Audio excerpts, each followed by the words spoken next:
Hey. Hello.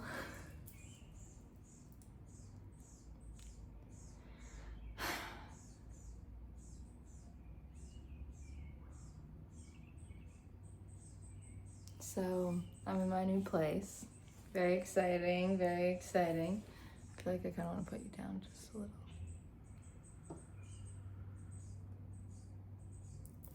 Yeah, that way I don't have to stretch. Okay, so this is my new room. Hi, my name is Lana, if you haven't met me before. I am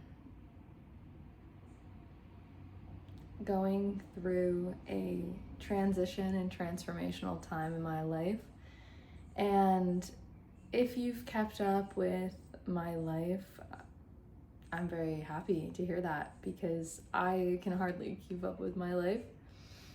And I say this simply to emphasize the amount of changes that I've experienced over the past year, but also 3 years since COVID, 6 years. So I just feel like I have not necessarily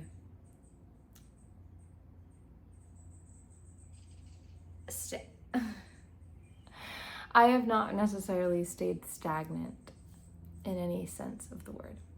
And in 2024, I had, I'm becoming self-aware. In 2024, I came on here almost every day and I filmed a video during my lunch break. And what I talked about ended up just being like whatever I wanted to talk about.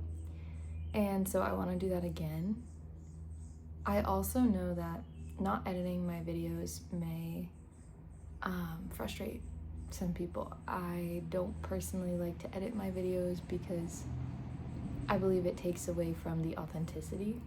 If I had a particular message pre-ideated, then perhaps I would I don't know, I can't even really write a script. I'm not really a scripted person. I kind of just do things as they come. So hi, I'm nervous because I feel like anytime I put a camera in front of my face, I'm like, oh, what do I say? There was a time where I thought I had to be quite prophetic, and I still am a little prophetic. I believe that I have a sense of intuition and knowingness that may assist others in their perspectives. I already don't want to post this video. I'm like, this is the worst video I've ever made in my life. Anyway, so let's start with where I am. I'm in Connecticut. I've lived in Connecticut since 2016. I lived in Connecticut in 2016, 2017, 2018, 2019, 2020, and then I kind of bebopped back and forth from Rhode Island to Boston, back to Connecticut, back to Rhode Island until 2023. And then I moved to, dare I say, Connecticut. And then I moved back to Rhode Island last year, and now I'm back, or this year, gosh, and now I'm back in Connecticut. So overall, I've definitely moved a lot. My whole life I spent in one place, but like I was in my childhood home, right, until like 9th grade. And then my parents get divorced. And so even though they were like probably 15, 20 minutes apart, not even, I spent a week with my mom and a week with my dad and a week with my mom and a week with my dad. So I was constantly going back and forth and packing. People with divorced parents totally understand what that's like. And then I went to college, and every single year of college, well, my first year of college, I went to Miami for a semester. So I moved down there. And then in the middle of the semester, I decided I wanted to go back to New England. So I moved down to Miami for like 3 months, and then I moved back up home. Then I moved to Connecticut. And then every single year of school, I moved until 2018. Then I spent 2 years in one place, and then 2 years in another place. And then it's just a lot. It's just a lot of back and forth. The past year, I was in 1, 2, 3, 4. This is my 4th living establishment in a year, which is crazy, in my humble opinion. So I have, like, last year when I moved out of my basement apartment that I'd been in for a couple of years, I brought all my stuff to my nanny's house in Rhode Island, because that was like kind of like where we'd store stuff in the basement, because my parents' house has too much shit in it already. And I stayed with my partner, and I had a bedroom in my partner's house, but like, it's my partner's house. Like, there was a lot of stuff in there that was not mine. They made as much space for me as they possibly could, which I'm grateful for. And I kind of learned how to, like, I had bins under my bed that I used as my closet. Like, I had all my toiletries in like a little, thing. I got used to just not having a lot of space, and I think it was hard, and it's challenging, but it also showed me how much I really need. And it turns out it's really not that much. And then when my nanny got sick, I moved to Rhode Island to be with her, but then she passed away, and my family let me stay in her house, which was really nice because I was able to save some money. I was unemployed for a while. And that house, I used to think the house was like small. Like, I was like, oh, it's just a small little house.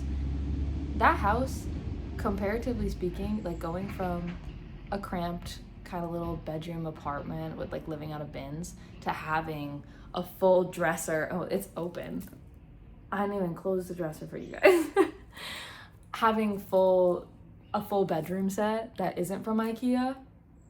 So I'm super grateful for my nanny, and obviously it's so sad and tragic that she's no longer here with us, but I'm very blessed to have inherited this bedroom set, to have inherited just special things from the kitchen and little things around the house, little knickknacks that feel like home, and it allows me to feel safe and secure in this new space. Like, this is the first place I moved where I was like, I have everything I need.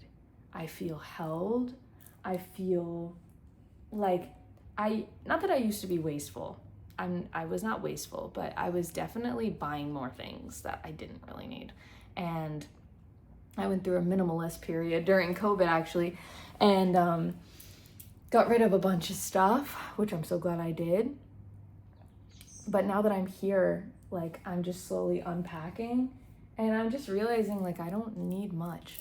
And I think that's part of the beauty of, of always changing and always moving around and always, like, going to the next thing, because you just start asking yourself, like, do I want to take this with me? Like, if you go hiking, I learned this the other day, it's called a deduction on Instagram. People, like, go through their hiking bags, like, what are you bringing on your hike? And when you think about it, when you go backpacking, right, you have like one giant backpack, and you have to be strategic about the space. And I feel as though a lot of the time the goal is to have a bigger house. The goal is to have more stuff. The goal is to accumulate things that make you feel safe and cozy. And I feel like that's the culture. And then there's the extreme opposite side of the spectrum, people who backpack and they only have one backpack and they're like, yeah, I don't want anything else. And I feel like I'm somewhere in between. I have a nice compromise. I came here with only one 10-foot U-Haul, and that's all I own. I don't even like I was gonna say I don't even own this stuff, but I guess I do. Like, again, this bedroom set, I had to make a whole EP about this bedroom set, because not a whole EP, but a song, because I wasn't sure if I want to take the bedroom set. Pretty, right? It's so cool. It's like original from like 1959, which is so crazy. And it's just a beautiful, beautiful piece. And to think about the history of it, I don't know, I've just been reflecting a lot lately about how everything gets just thrown out, like all the IKEA dressers and all the So my goal is to thrift. My goal is to thrift as much as I can to fill the space, not to fill the space, but for functional purposes. There's an inlet in the kitchen where I need like a small table. I really should get a tape measure, but whatever.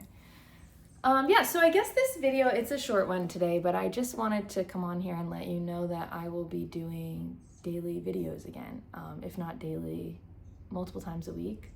I want to sit down and make this a practice where I share what I'm experiencing, and if people want to watch and hang out with me, that would be amazing. And yeah, I am starting a completely new chapter, so that's why it feels like I don't really have much to say, because I don't really have anything going on. Like, I'm just working my 9-to-5 job that I honestly don't really hate. I'm kind of just doing it, and I have just such amazing humans in my life that I love, and I get to hear the birds outside, and there's just beautiful lighting outside my window. I feel so safe. I feel at home. I feel secure and loved. And I was worried that moving out of my nanny's house and grieving would, be hard. And of course, that's its own thing. But I'm so much more comfortable here than I thought I would be. And I feel really happy that I'm here. And this feels like a little incubator transition period for the girl I'm becoming. And I continue to become every day. But who am I becoming? I have a lot of songs that I say a lot, like, I'm in the process of becoming or whatever. But I'm no longer really becoming. It's more so I just am. And as I unfold, I become someone new. But I'm no longer chasing this potential version of me in the future, if that makes sense. I am connecting with the version I am now, the girl I am now.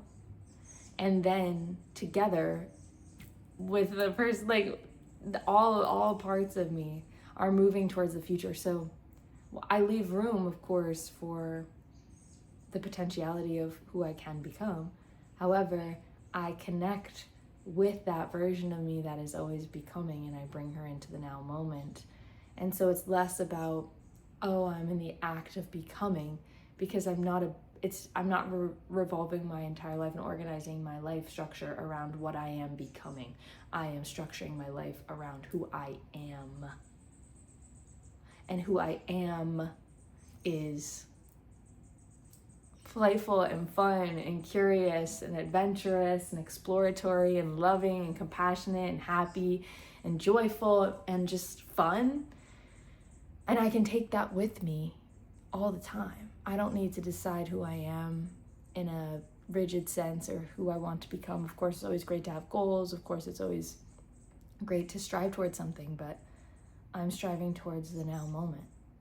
And I find myself smiling more than I used to. I can feel it in my face, how happy I feel. It's so easy for my mouth to upturn. And I can feel the crinkle in my eyes, and I'm really excited about this next chapter, and I want to take you all with me. So thank you for being here. This is the first video in the new vibe, and I'm grateful for you as a witness and friend. And if you want to connect with me, you can click the link in my thingy-majiggy, and that takes you to all the other links in the thingy-majiggy. If you want to talk to me directly, you can just always shoot me an email. I always leave my email in the description. If you want to be pen pals, I'm here for that. All right, I love you. Thanks for being here. I'll see you in the next one.